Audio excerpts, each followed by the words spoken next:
Bonjour, chers amis francophones. Bonjour, que je vous adresse des Baléares, du village de Vaille-des-Mauzins. Dans l'espoir que vous avez passé de joyeuses fêtes de Pâques.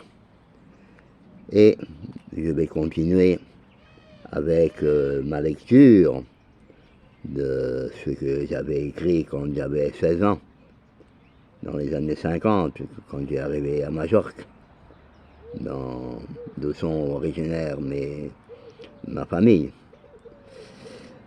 Le chapitre d'aujourd'hui que je vais vous lire est assez long.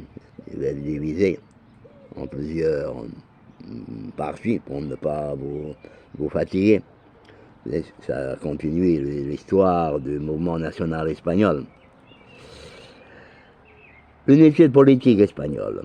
Lorsqu'un pays est désuni par les partis politiques, on peut dire que ce pays est tombé dans l'abîme. Mais lorsque ce pays est uni politiquement, on peut affirmer que le peuple est sauvé. Dans les deux zones espagnoles de la guerre civile, il y avait une multitude de partis politiques se disputant le pouvoir.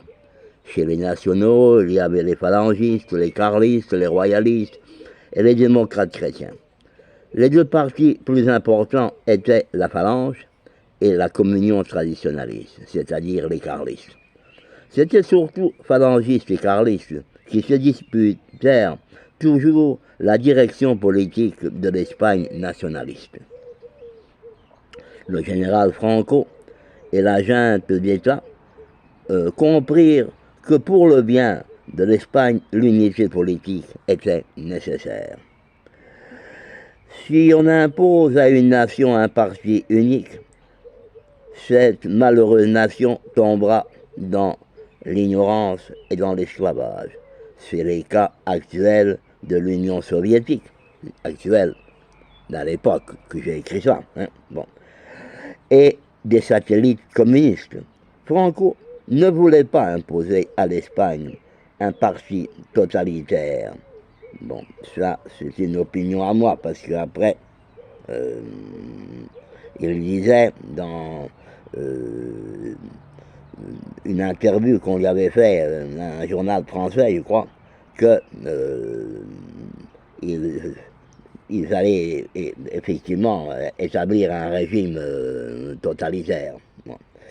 Sinon, qu'ils voulaient l'union politique des Espagnols, basée sur les principes chrétiens et patriotiques du mouvement national, initié le 18 juillet 1936 à Tétouan, dans le Maroc espagnol. Maroc espagnol parce que c'était un protectorat. Tous les partis de la zone nationaliste poursuivaient un même but, le retour à la foi en Dieu, la restauration des traditions séculaires et la victoire de l'Espagne authentique pour eux, sur l'antipatrie et sur les doctrines de la franc-maçonnerie et du marxisme.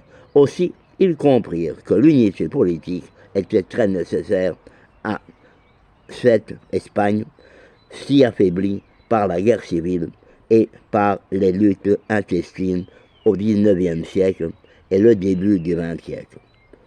Le 19 avril 1937, le gouvernement de Burgos déclarait que tous les partis de la zone nationaliste s'uniraient en un seul parti, où tous les principes